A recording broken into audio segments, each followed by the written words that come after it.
قال رسول الله صلى الله عليه وسلم قال رسول الله صلى الله عليه وسلم رضا الرب في رضا الوالدين وسخط الرب في سخط الوالدين আল্লাহর নবী কয় উম্মত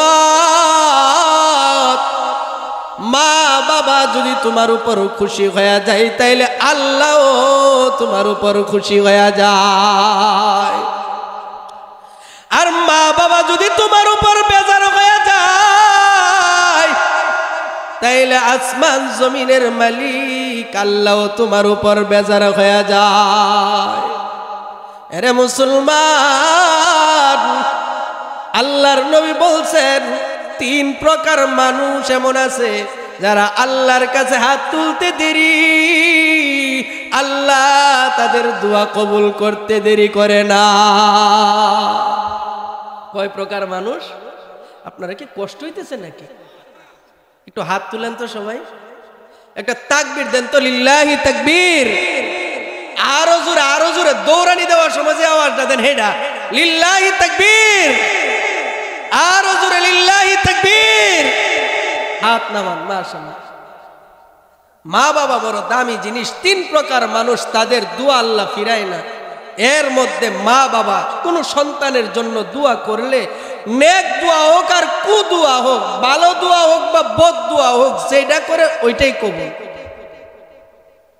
এই ব্যাপারে একটা ঘটনা আছে বলবো নি আপনাদেরকে আসাহুল কুতুবি বাদা কিতাবিল্লাহ কুরআন শরীফের পরে সবচাইতে দামি যে কিতাব এই কিতাবটার নাম কি বুখারী শরীফ নাম শুনছেন নি আপনারা বুখারী শরীফ যিনি লেখছেন ওনার ব্যাপারে পাওয়া যায় উনি প্রতিটা হাদিস লেখার আগে ওযু করছেন গোসল করছেন ঘুমাইছেন আল্লাহর নবীকে স্বপ্নে দেখার পরে তারপরে ওই হাদিসটা লেখছেন এই বুখারী শরীফ যিনি লেখছেন মুহাম্মদ ইবনে ইসমাঈল আল বুখারী রাহিমাহুল্লাহ উনার জীবনীতে পাওয়া যায় উনার বাবা মা উনি যখন ফেডে আসছে তখনই নিয়ত করছে আমার যদি একটা ছেলে সন্তান হয় আমি তারে বড় আলেম বানাম সুবহানাল্লাহ কইতেন না আমরা তো ফেডো থাকতে মালয়েশিয়ার নিয়ত করে থিয়ে কি কোন ঠিক কি ঠিক না যে সাইডটা ফুট বালা হৃষ্টপুষ্ট হইলে লাডি উলা হইলে এর লগে কেন হ্যাঁ বাবা সন্তানকে নেককার বানানো এটা ফরজ সন্তানের কারণে মা বাবা জাহান্নামে যাইতে হবে কথা কোন ঠিক কি ঠিক না এটা আমার কথা না আল্লাহ কোরআনে বলছে সন্তান ওই দিন বলবে রব্বানা ইন্না আতা'না সাদাতানা রব্বানা ইন্না আতা'না সাদাতানা ওয়া কুবারা'না ফাআদাল্লুনা আস-সাবিলা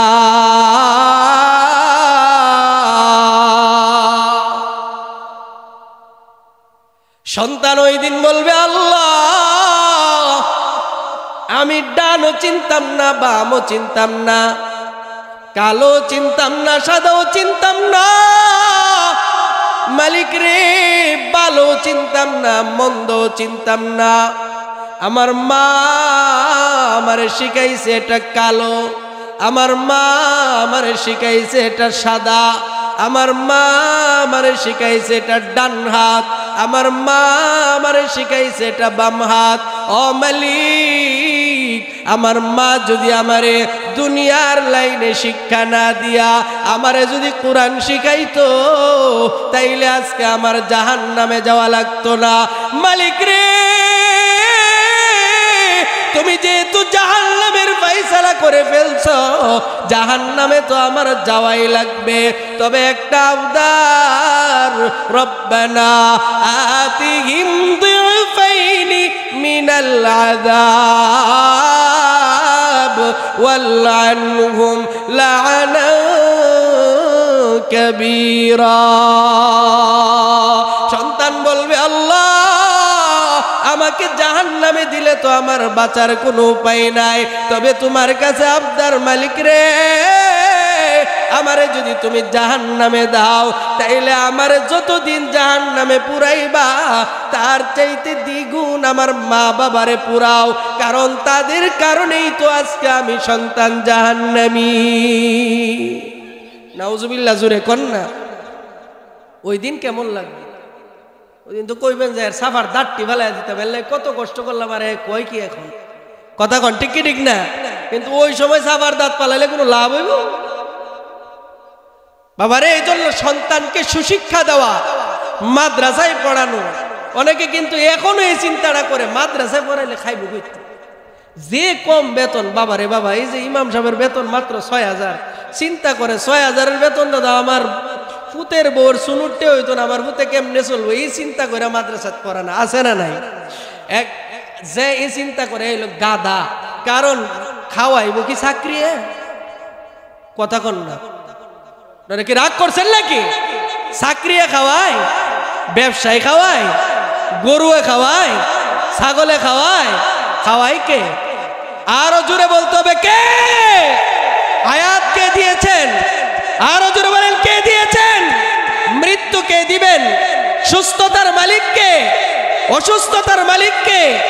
ইজ্জতের মালিক কে? বেইজ্জতির মালিক কে? হ্যাঁ বাবা, যদি চাকরি খাওয়াইতো গরুর জীবনে ঘাস পাইলো, নইলে গরু কোন স্কুলে মাস্টারি করে? কথা কন, ঠিক কি ঠিক না? চাকরি খাওয়াই না, কোনো কিছু খাওয়াই না, খাওয়া একমাত্র কে? জুড়ে বলেন কে? আল্লাহ। বাবারে, তুমি কেমনে চিন্তা করলা যে তোমার সন্তানরা আল্লাহ খাওয়াইতো না? যে আল্লাহ কুত্তা রে খাওয়া, শিয়াল রে খাওয়া, ওই আল্লাহ বুঝি কুরআনওয়ালা রে খাওয়াইতো না? জুরে কোন খাওয়াইবো কি খাওয়াইবো না?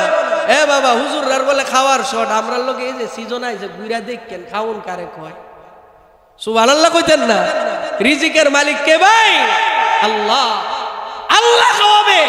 সন্তানের সিনার ভিতরে কোরআন দিয়া যান, সন্তানকে 10 লাখ টাকা দিয়া যাওয়ার দরকার নাই, সন্তানকে 2 তলা বিল্ডিং দিয়া যাওয়ার দরকার নাই, সন্তানকে কোরআন দিয়া যান, তাইলে এই সন্তান দুনিয়াতেও সুখে থাকবে, আখিরাতেও সুখী হবে।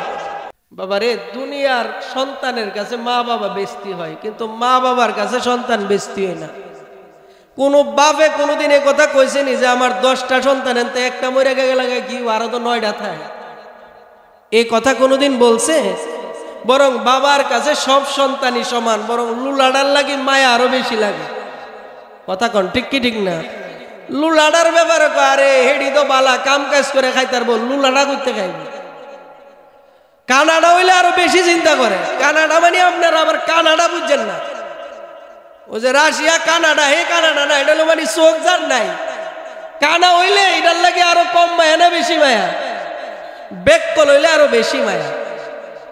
তো আপনার আমার যেমন সন্তানের জন্য মায়া লাগে, নবীর কি সন্তানের জন্য মায়া নাই?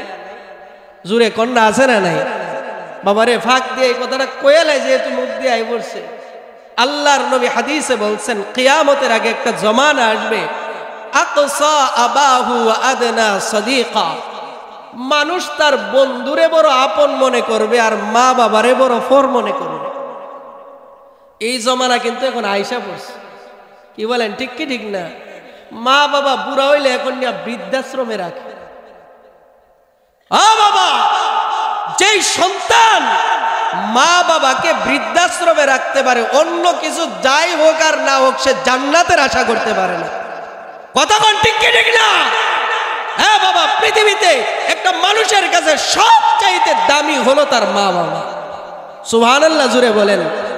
সন্তানকে টাকা দিয়ে হিসাব করে না, তোরে এত টাকা দিলাম, কোনদিন বাবা বলে না তোর পিছনে আমি এত টাকা খরচ করছি, হিসাব করে দেয় না, বরং বাবা তার জীবনের সব সন্তানের জন্য দিয়া দেয়।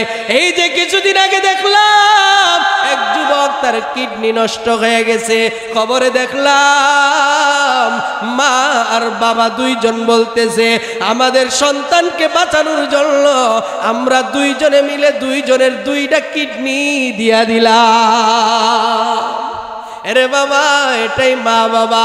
যাদের মা বাবা বাইচা আছে খেদমত করবেন তো, কার কার মা বাবা আছে একটু হাত তুলেন তো। মা অথবা বাবা আছে যে কোনো একজন? আলহামদুলিল্লাহ। যাদের আছে জুড়ে বলেন আলহামদুলিল্লাহ। বাবা, যাদের মা বাবা আছে আপনাদের জন্য জান্নাত কামানো বড় সোজা। মা বাবারে খুশি কইরা ফেলান। মা বাবার পায়ের নিচে আল্লাহ জান্নাত রাইখা দিছে। সুবহানাল্লাহ, জুড়ে বলেন। ও বাবা, যাই হোক, যে কথা থেকে গিয়েছিলাম আমি ওইদিকে চলে আসি। মা বাবার কাছে সন্তান কোনোদিন বেস্তি হয় না, মনে আছেনি কথা আপনাদের? কিন্তু সন্তানের কাছে মা বাবা কি হয়ে যায়? বেস্তি হয়ে যায়। আল্লাহর নবীর ছেলে মারা গেছে, নাম না কি ছিল? আব্দুল্লাহ। নাম কি ছিল? আব্দুল্লাহ। যখন মারা গেছে তখন কাফেররা কয় মুহাম্মদ তো হুয়াল আব, তার নির্বংশ, তার কোনো বংশ টংশ নাই। কারণ সে মারা গেলে তার নাম নেওয়ার আর কেউ থাকবে না, সব মইরা সাফ, ছেলেরা কেউ নাই। এই কথাটা যখন নবী শুনছে, নবীর মনটা বড় বেজার। নবী বেজার হইলে আল্লাহ কি জোরে কোন না? আল্লাহ। নবী যখন এই মন বেজার করে আসে, হাদিসের মধ্যে আসছে আল্লাহর নবী সাহাবীদের সামনে বসে উঙ্গাইতেছে। উঙ্গানি বুঝেননি?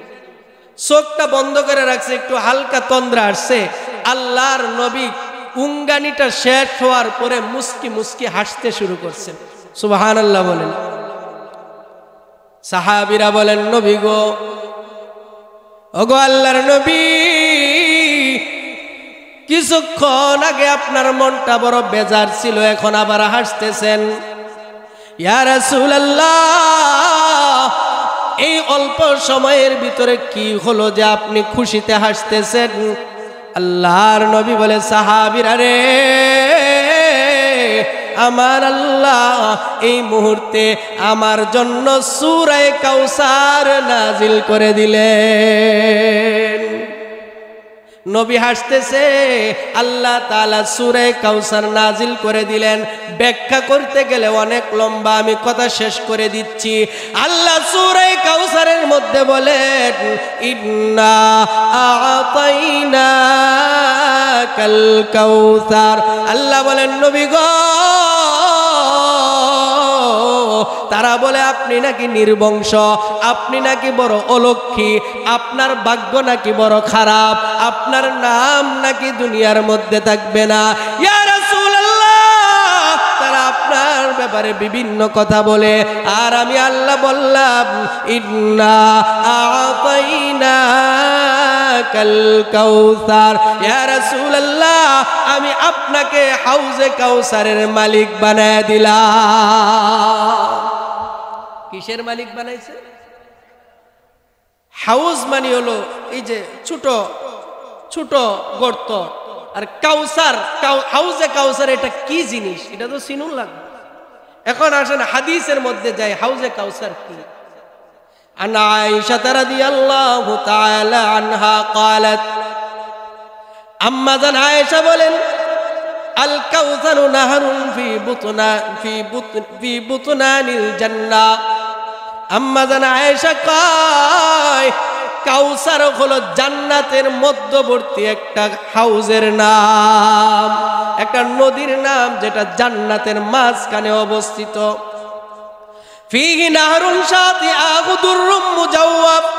আম্মা জান আয়েশা থেকে বর্ণিত হাদিস, আল্লাহর নবী বলেন, এটা এমন একটা নদী যার দুই পাশটা মণি মুক্তা দিয়া সাজানো।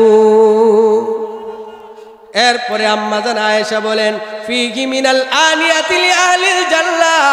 আম্মা জান আয়েশা কয়, আল্লাহর নবী বলেন, ফিহি মিনাল আনিয়াতি লি আহলিল জান্নাহ।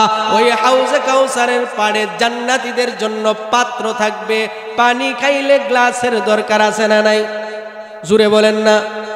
আম্মা জান আয়েশা কয়, জান্নাতীদের জন্য এই হাউজে কাউসারের পারে গ্লাস থাকবে।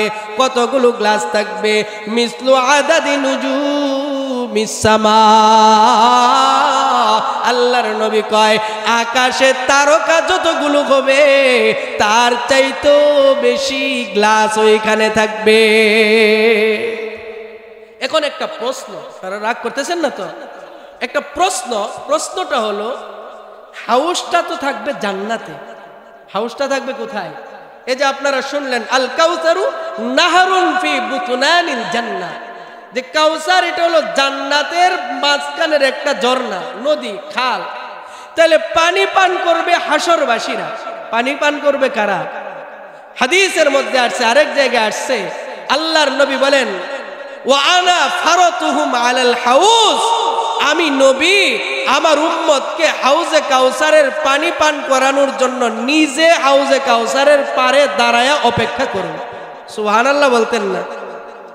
এখন জান্নাতের ভিতরে তো থাকবে নহর, এই হাউজে কাউসার, আর উম্মত পানি পান করবে হাসরের ময়দানে দাঁড়ায়া। হাসরের ময়দানে যারা দাঁড়ায় থাকবে তারা কি জান্নাতে চইলা গেছে না জান্নাতে যাবে? জান্নাতে যাবে। তাইলে এখানে থাইকা তারা কেমনে পানি পান করবে? এটাও লম্বা হাদিস, ব্যাখ্যা দিতে গেলে অনেক সময় চলে যাবে। সংক্ষেপে এক কথাই বলি, আরেক হাদিসের মধ্যে আসছে আল্লাহ তাআলা জান্নাতের ভিতর থেকে, আপনারা দেখেন না ওই হেন হইলো মেশিন আর লাইল কাইটটা হেন পানি আনেন, আছে না নাই? আল্লাহ তাআলা জান্নাত থেকে ছোট্ট দুইটা খাল খনন করবেন, ওই খাল দিয়ে আল্লাহ তাআলা পানি নবীর কাছে পৌঁছায় দিবেন, আর নবী নিজের হাতে প্রত্যেকটা উম্মতকে পান করায় দিবেন। আল্লাহর নবী যদি ডাক দিয়া বলে, জুলহাস সাজারে যদি ডাক দিয়া কয়, জুলহাস এদিকে আসো, নাও পানি, কেমন লাগবে? আল্লাহু আকবার। আল্লাহ যদি হযরত আলী সাজারে ডাক দিয়া কয়, আল্লাহর নবী যদি ডাক দিয়ে কয়, আয়েন এই চাচা, মাদ্রাসার লাগি বহুত খাটছেন, সারাদিনও দৌড়ছেন, নেন পানিটা, কেমন লাগবে? আল্লাহ তুমি আমাদেরকে নবীর হাতের পানি নসিব করো, বলেন আমিন। পানিটা এখন কেমন হবে? পানির রংটা কেমন হবে? হাদিসের মধ্যে আসছে, আল্লাহর নবী বলেন, মা উহু আশাদ্দু বায়াযাম মিনাল লাবান ওয়া আহলা মিনাল আসাল। আল্লাহর নবী বলেন, এই হাউজে কাউসারের পানিটা এটা দুধের চাইতে বেশি সাদা হবে, মধুর চাইতে বেশি মিষ্টি হবে। মাই ইয়াশরাব লাম ইয়াজমা হাত্তা ইয়াদখুলাল জান্নাহ। আল্লাহর নবী বলেন যে একবার পান করবে জান্নাতে ঢোকা পর্যন্ত 50,000 বছরের ভিতরে তার আর পিপাসা লাগবে না। কেমন পানি এটা চিন্তা করেন। আমরা তো যতই ফ্রিজের পানি খায়া যায়, একটু পরে সোহাতে আবার দইরা উন লাগে যে ভিতরে হুগায় গেছে, কি বলেন? ঠিক কি ঠিক না?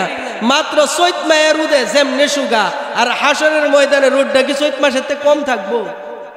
মাথার আধা উপরে সূর্য থাকবে, মাটিগুলো তামা হয়ে যাবে, মানুষগুলো বলবে আল্লাহ জান্নাতে দিলে জান্নাতে দাও, জাহান্নামে দিলে জাহান্নামে দাও। ও মালিক, আর দাঁড়ায় থাকতে পারতেছি না, আর সহ্য হয় না, হিসাবটা নিয়ে নাও। এমন কঠিন মুহূর্তে এমন সুস্বাদু পানি পেয়ে যাবে, যেই পানি পান করলে তার আর পিপাসা থাকবে না, পুরা শরীরটা ঠান্ডা হয়ে যাবে। ওই পানিটার দাম কত বেশি হবে, যেই উম্মত হাসরের ময়দানে দাঁড়াবে সেই বুঝতে পারবে। আল্লাহ আমাদেরকে এই পানি নসিব করুক, বলি আমিন। এখানে অনেক ব্যাখ্যা, বলতে গেলে সারা রাত লাগবে।